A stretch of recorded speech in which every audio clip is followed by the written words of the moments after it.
എല്ലാവർക്കും good vibes എന്ന എൻ്റെ യൂട്യൂബ് ചാനലിലേക്ക് സ്വാഗതം.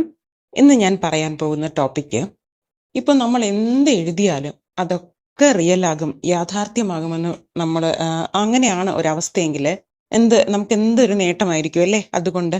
അപ്പോൾ അതുപോലുള്ള ഒരു ടെക്നിക്കിനെ കുറിച്ചാണ് ഞാൻ പറയാൻ പോകുന്നത്. എഴുതുക എന്ന് പറയുമ്പോൾ മാനിഫെസ്റ്റേഷനിൽ എപ്പോഴും സ്ക്രിപ്റ്റിംഗ് തന്നെയാണ് അല്ലേ. സ്ക്രിപ്റ്റിംഗ് പല ഫോംസ് ഉണ്ട് കേട്ടോ. സിമ്പിളായിട്ട് എഴുതുന്ന ഡേ ടു ഡേ ലൈഫിൽ നമ്മൾ ഡെയിലി എഴുതുന്ന സ്ക്രിപ്റ്റിംഗ്, ഒരുപാട് പേജസ് എഴുതി അത് നിരന്തരമായി വായിക്കുന്ന സ്ക്രിപ്റ്റിംഗ്, അങ്ങനെ പല ടൈപ്പ് ഓഫ് സ്ക്രിപ്റ്റിംഗ് നമുക്കുണ്ട്. ഞാനിന്ന് പറയാൻ പോകുന്നത് വളരെ സിമ്പിളായിട്ട് വൺ ലൈൻ സ്ക്രിപ്റ്റിങ്ങിനെ കുറിച്ചാണ് ഞാൻ പറയുന്നത്. കാരണം മാനിഫെസ്റ്റേഷൻസിൽ ഏറ്റവും പ്രധാനമെന്ന് പറയുന്നതും പെട്ടെന്ന് റിസൾട്ട് കിട്ടുന്നതും ഗ്രാറ്റിറ്റ്യൂഡും സ്ക്രിപ്റ്റിംഗ് പ്രാക്ടീസും തന്നെയാണ് കേട്ടോ. കാരണം അതിന് രണ്ടിനും നമ്മുടെ സബ് കോൺഷ്യസ് മൈൻഡിനെ വളരെയധികം ഇൻഫ്ലുവൻസ് ചെയ്യാനുള്ള കഴിവുണ്ട്. അതുകൊണ്ടാണ് അപ്പോൾ നിങ്ങൾക്ക് വളരെ പെട്ടെന്ന് ഒരു സ്ക്രിപ്റ്റിംഗ് എഴുതി തീർക്കണം, അല്ലെങ്കിൽ പെട്ടെന്ന് ഇൻസ്റ്റന്റ് ഒരു റിസൾട്ട് എന്നൊക്കെ ഉള്ള രീതിക്കാണ് ഞാൻ ഈ സിമ്പിൾ സ്ക്രിപ്റ്റിംഗ് ഫോംസ് കൊണ്ടുവരുന്നത് കേട്ടോ. അതിൽ തന്നെ ഇന്ന് ഞാൻ പറയുന്നത് വളരെ പവർഫുള്ളായ 3x3 പവർ സ്ക്രിപ്റ്റിംഗ് ആണ് കേട്ടോ. പേര് കുറച്ച് വലുതാണെങ്കിലും കാര്യം ഇത്രയേ ഉള്ളൂ. 3 ദിവസം 3 വരി എഴുതുന്ന ഒരു സ്ക്രിപ്റ്റിംഗ് ആണ്. എഴുതുന്നത് എത്രത്തോളം സിമ്പിൾ ആയിരിക്കുമോ അത്രത്തോളം എഫക്റ്റീവ് ആയിരിക്കും. അങ്ങനെയുള്ളൊരു സ്ക്രിപ്റ്റിംഗ് മെത്തേഡാണ് ഞാനിന്ന് പറയാൻ പോകുന്നത്. അപ്പോൾ ഇതിനായിട്ട് നിങ്ങൾ പതിവ് പോലെ എടുക്കേണ്ടത് നിങ്ങളുടെ ഏതെങ്കിലും ഒരു ആഗ്രഹമായിരിക്കണം കേട്ടോ. ഫസ്റ്റ് ഒരു ഷോർട്ട് ടേം ഗോൾ എടുക്കുക നിങ്ങൾ. അപ്പോൾ നമുക്കത് അതിവേഗം മാനിഫെസ്റ്റ് ആകും. അതുകൊണ്ടാണ് ചെറിയൊരു ഒരു ഗോൾ എടുത്ത് അതിന് ചെറിയൊരു അത്യാവശ്യത്തിനുള്ള എമൗണ്ട് ഓഫ് മണി, അങ്ങനെ എന്തെങ്കിലും ഒരു ചെറിയ കാര്യം എടുക്കുക, അതിനൊന്ന് മാനിഫെസ്റ്റ് ചെയ്യാൻ നോക്കൂ. അത് മാനിഫെസ്റ്റ് ആയി അതിലുള്ള ഒരു സ്ക്രിപ്റ്റിംഗിൽ ഒരു വിശ്വാസം നിങ്ങൾക്ക് ഉണ്ടാകുമ്പോൾ വലിയ വലിയ ലോങ് ടേം ഗോൾസുകൾ നിങ്ങൾക്ക് ട്രൈ ചെയ്യാവുന്നതാണ് കേട്ടോ. അപ്പം അങ്ങനെയുള്ള നിങ്ങളുടെ ഒരു ആഗ്രഹം വളരെ വ്യക്തമായി നിങ്ങൾ എന്ത് ചെയ്യുക, നിങ്ങളുടെ മനസ്സിൽ കാണുക.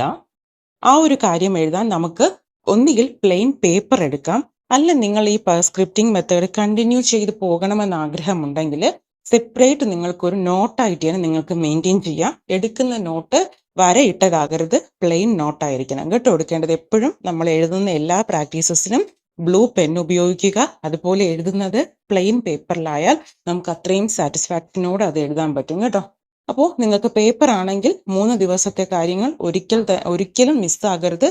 കണ്ടിന്യൂറ്റി എപ്പോഴും പ്രധാനമാണ്. അപ്പോൾ നിങ്ങൾ ആ ആഗ്രഹം മനസ്സിൽ വിചാരിച്ചു, പേപ്പർ അല്ലെങ്കിൽ ബുക്ക് എടുക്കുക, ബ്ലൂ പെൻ ഉപയോഗിക്കുക എഴുതാൻ വേണ്ടിയിട്ട്. എടുത്ത ആഗ്രഹത്തെ ഒരു അഫർമേഷൻ രൂപത്തിലാക്കുക. ഗ്രാറ്റിറ്റ്യൂഡ് അഫർമേഷൻ ആണെങ്കിൽ അത്രയും നല്ലത്.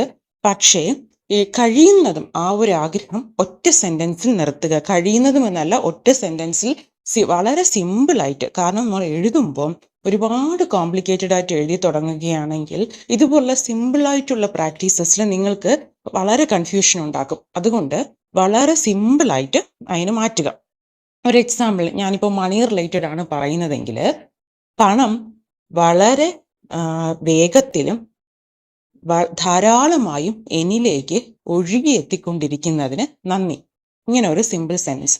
നിങ്ങളുടെ ആഗ്രഹം ഏതാണോ അതിനെ മാക്സിമം എന്ത് ചെയ്യുക, ഒരു സിമ്പിൾ സെന്റൻസ് ഗ്രാറ്റിറ്റ്യൂഡ് അഫർമേഷൻ ആക്കി മാറ്റി അത് ഏതാണോ നിങ്ങൾ എഴുതുന്നത് അതിനെ ഫിക്സ് ചെയ്തതിന് ശേഷം മാത്രം പേപ്പറിലോട്ട് എഴുതി തുടങ്ങുക കേട്ടോ. ഒരു കൺഫ്യൂഷനോടെ എഴുതി തുടങ്ങരുത്. അപ്പോൾ ആ സെന്റൻസ് ഏതാണ്, ആ ഗ്രാറ്റിറ്റ്യൂഡ് അഫർമേഷന് വേണ്ടി നിങ്ങൾ നിങ്ങളുടെ ആഗ്രഹത്തെ എങ്ങനെയുള്ളൊരു സെന്റൻസ് ആണോ ഫ്രെയിം ചെയ്യുന്നത്, ആ സെന്റൻസ് സിമ്പിളാക്കി പെർഫെക്റ്റ് ആയി എന്ന് നിങ്ങൾക്ക് തോന്നുമ്പോൾ നിങ്ങൾ അതിനെ ഫിക്സ് ചെയ്യുക ആ സെന്റൻസിനെ. ശേഷം ഇത് എഴുതേണ്ടത് കണ്ടിന്യൂസ് 3 days ആയിട്ടാണ് നിങ്ങൾ ഇത് എഴുതി തീർക്കേണ്ടത്. അതിൽ തന്നെ മോർണിംഗ് ഒരിക്കൽ ഈ ഒരു അഫർമേഷൻ നമ്മൾ എഴുതുക. ടൈം ഒരു പ്രശ്നമേ ഇല്ല, ഏത് ടൈം വേണമെങ്കിലും നിങ്ങൾക്ക് ചൂസ് ചെയ്യാം. മോർണിംഗ് എഴുതുക. അതുപോലെ തന്നെ ആഫ്റ്റർനൂൺ എഴുതുക. ടൈം ഇവിടെയും പ്രശ്നമല്ല, പക്ഷെ രാവിലെ എന്താണോ നിങ്ങൾ എഴുതിയ സെന്റൻസ് അത് തന്നെ ആയിരിക്കണം ആഫ്റ്റർനൂൺ നിങ്ങൾ റിപ്പീറ്റ് ചെയ്യേണ്ടത്.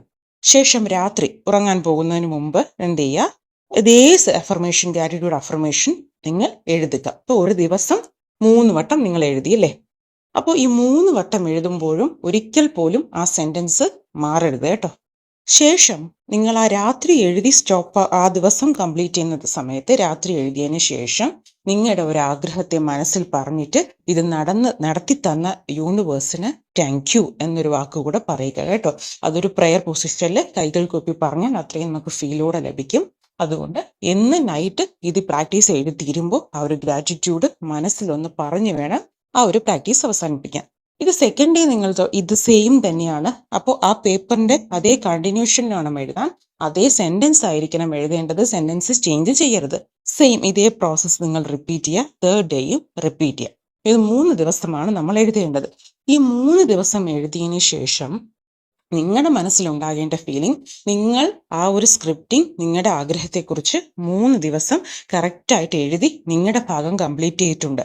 ഇനി അത് യൂണിവേഴ്സിന്റെ കൈകളിലാണ് അല്ലേ? അപ്പോൾ ആ ഒരു കാര്യം നമുക്ക് നേടിത്തരാൻ യൂണിവേഴ്സ് ഉറപ്പായും പ്രവർത്തിച്ചു കൊണ്ടിരിക്കുകയാണ്. വളരെ വൈകാതെ ആ ഒരു ആഗ്രഹം എന്നിലേക്ക് എത്തിച്ചേരുമെന്നുള്ള ഉറച്ച വിശ്വാസത്തോടു കൂടി വേണം അത് ലെറ്റ് ഗോ ചെയ്യാൻ. ലെറ്റ് ഗോ എന്ന് പറയുന്നത് വേറെ ഒന്നുമല്ല. ഒന്നുകിൽ നിങ്ങൾക്ക് ആ പേപ്പർ എവിടെയെങ്കിലും മടക്കി വെക്കാം, പിന്നെ അത് എടുത്ത് നിങ്ങൾ നോക്കി വായിക്കേണ്ട കാര്യമൊന്നുമില്ല. അല്ലെങ്കിൽ അതിനെ കത്തിച്ചു കളയാം. പക്ഷെ നമ്മൾ ഈ എഴുതി പ്രാക്ടീസ് 3 ദിവസം കംപ്ലീറ്റ് ചെയ്ത കാര്യത്തെക്കുറിച്ച് പിന്നെ ആലോചിച്ച് ഒരു ഡൗട്ടോ ഒരു വിഷമമോ എപ്പോഴാണ് നടക്കുക എങ്ങനെയായിരിക്കും എന്നുള്ള ക്വസ്റ്റ്യൻസോ ഒന്നും ഉണ്ടാകരുത്.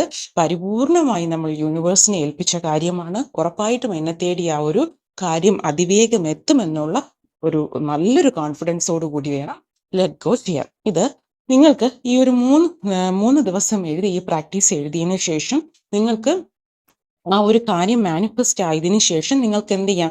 ഇതേ സ്ക്രിപ്റ്റിംഗ് വേറെ കാര്യങ്ങൾക്ക് നിങ്ങൾക്ക് എടുക്കാം. ഇനി ലോങ് ടേം ഗോൾസ് ആണെങ്കിൽ നിങ്ങൾക്ക് ഈ 3 ഡേയ്സ് എന്ന് പറയുന്നത് കണ്ടിന്യൂ ചെയ്ത് പോകാം. ഇടയ്ക്ക് ഒരു ബ്രേക്ക് കൊടുത്ത് കണ്ടിന്യൂ ചെയ്യുക. ഇപ്പൊ 3 ഡേയ്സ് നിങ്ങൾ കണ്ടിന്യൂസ് ആയിട്ട് ചെയ്തു, 4th ഡേ ബ്രേക്ക് എടുത്ത് അടുത്ത ദിവസം ഫസ്റ്റ് ഡേ ആയിട്ട് സ്റ്റാർട്ട് ചെയ്ത് നിങ്ങൾക്ക് എഴുതാം കേട്ടോ. കാരണം ഞാൻ എപ്പോഴും പറയാറുണ്ട്, ലോങ് ടേം ഗോൾസ് എന്ന് പറയുമ്പോൾ നമ്മുടെ എനർജിയും യൂണിവേഴ്സിന്റെ എനർജിയും അലൈൻ ആകാൻ കുറച്ച് ടൈം എടുക്കും. ആ ഒരു ടൈമിനെയാണ് നമ്മൾ കുറച്ച് കാത്തിരിക്കൂ എന്ന് പറയുന്നത് കേട്ടോ. അപ്പോൾ ഷോർട്ട് ടേം ഗോൾസ് ഒക്കെ ആണെങ്കിൽ അതുമല്ല, ഇത് ആദ്യം നിങ്ങൾ ലോങ് ടേം ഗോൾസ് എഴുതി ഒരുപാട് സമയം ഒരുപാട് ദിവസം വെയിറ്റ് ചെയ്യുമ്പോൾ നിങ്ങൾക്ക് തന്നെ ചെയ്യുന്ന പ്രാക്ടീസസിനോട് കുറച്ച് ഡൗട്ട് സ്വാഭാവികമായിട്ടും വരാം. അപ്പോൾ ഒരു ഡൗട്ട് ഒഴിവാക്കാൻ വേണ്ടിയിട്ടാണ് ഷോർട്ട് ടേം ഗോൾസ് എടുത്ത് ട്രൈ ചെയ്യൂ. ശേഷം നിങ്ങൾ ലോങ് ടേം ഗോൾസിനോട് പോയാൽ നിങ്ങൾക്ക് അത്രയും ആത്മവിശ്വാസത്തോടെ ആ ഒരു പ്രാക്ടീസ് ചെയ്ത് തീർക്കാൻ സാധിക്കും. വളരെ പവർഫുള്ളാണ് ഈ ഒരു 3x3 പവർ സ്ക്രിപ്റ്റിംഗ് മെത്തേഡ് എന്ന് പറയുന്നത്. സിമ്പിൾ ലൈനിൽ നിങ്ങൾക്ക് എഴുതി തീർക്കാം. വളരെ സമയമൊന്നും ആവശ്യമില്ല. ഉറപ്പായിട്ടും നിങ്ങളിത് ട്രൈ ചെയ്തിട്ട് ഒന്ന് പറയൂ കേട്ടോ. എങ്ങനെയാണ് നിങ്ങൾക്ക്, ഏതൊക്കെ ഷോർട്ട് ടേം ഗോൾസ് ആണ് നിങ്ങൾക്ക് പെട്ടെന്ന് നടന്നത് എന്നൊക്കെ ഒന്ന് നോക്കിയിട്ടൊന്ന് പറയാം. ഒപ്പം ഈ വീഡിയോ ഇഷ്ടമായാലും എന്നെ ഒന്ന് ഫോളോ ചെയ്യാം. Thank you so much.